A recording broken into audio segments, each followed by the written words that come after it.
Hello, everybody. How are you doing today?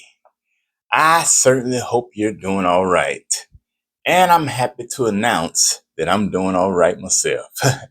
Glad to be with you once again. I really am. I tell you, I am so excited to be with you on today. And I thank you very much for being with me as well. And I would like to welcome all of you to another episode of TJ's Topics. That's right. Certainly glad to be with you. I consider it a joy, an honor, and a privilege to be able to come into your presence on any given occasion. Now, today's topic is something that I think could resonate with many of you, especially if you're a regular churchgoer or perhaps not. Electronic worship, the future of the church. That is what we're going to discuss very briefly. Electronic worship, the future of the church. And why do I say that electronic worship is the future of the church? Well, I'm going to tell you this. I came to this conclusion simply because, okay, let's just look back during the pandemic in 2020, and for the first year or two, or the pandemic lasted for about 2 years. So especially within that first year of the pandemic, when everything was shut down, including churches, and no one was able to attend service in person, everybody started viewing their services online, and pretty much all churches started having online service. Well, that proved to be a very convenient way to worship and to enjoy the services and everything, and even contribute. You can give your offerings and stuff online. You can do all of that electronically because most of us already utilize that uh mechanism anyway. That method of paying like bills and stuff, ordering online like Amazon, what have you. We already do that anyway. So it only made sense for churches to get on board and start doing the same thing. Well, here we are now, years past the pandemic, and a lot of churches never fully recovered their membership. The members, most of them didn't go back after the pandemic. They saw where it was much easier to go to church online and even contribute online than it is to get up out the bed on Sunday morning and you know putting clothes on, if they have children, trying to help them get ready and stuff, and drive to a physical building and be in service. I mean, when they can sit on their couch, they can sit up in the bed, be at home, they can do everything right there in the comfort of their home, enjoy the services and everything.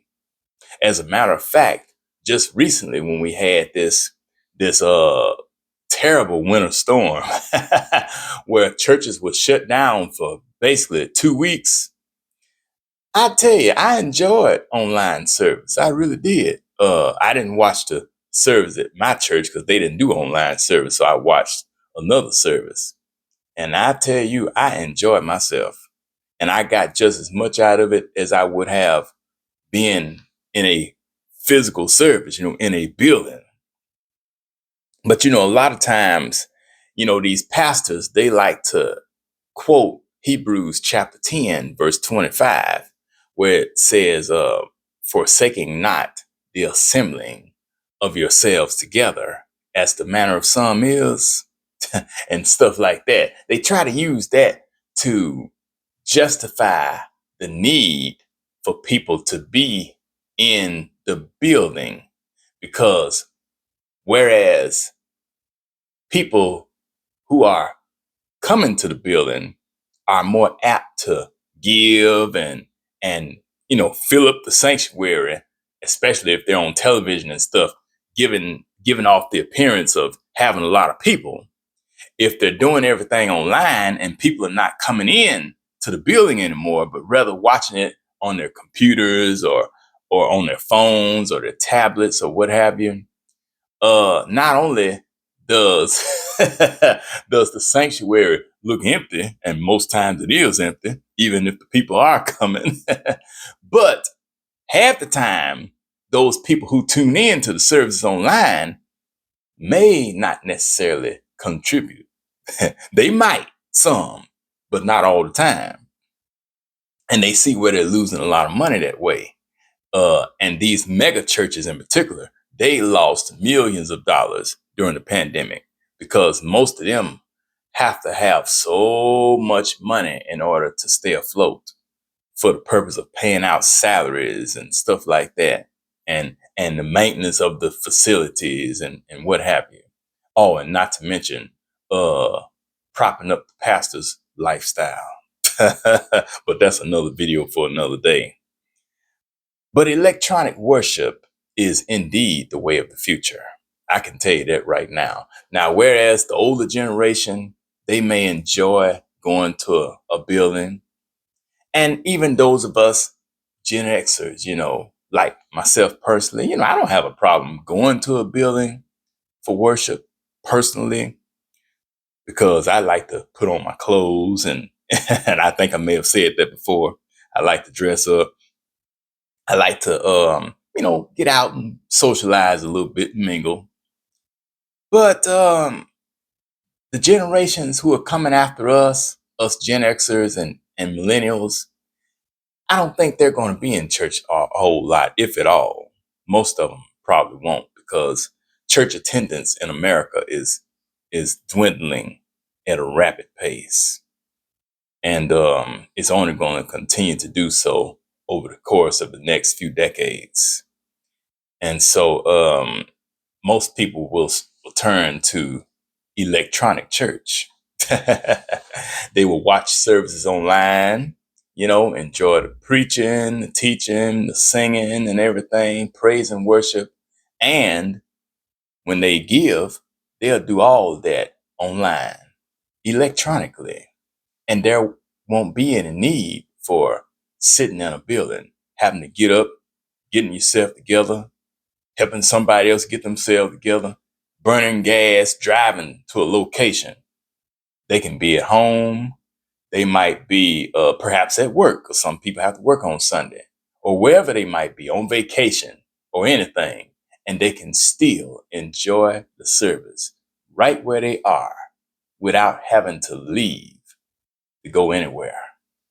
And that's what I see. That could very well be the future of the church. So unless the church wants to get left behind, while they want to say that the world is going to be left behind, no, the church is going to be left behind, because oftentimes they refuse to keep up with the times, and times have changed. And when the times change, then our method for delivering messages and things like that must change too, in order to accommodate the people, both the current and the future members and things, So that's all I have to say about that. And you can tell me what you think. Do you think that electronic worship will in fact be the future of the church? If so, I want you to drop a comment and share your thoughts with me, okay? Because I'm telling you, time definitely brings about a change.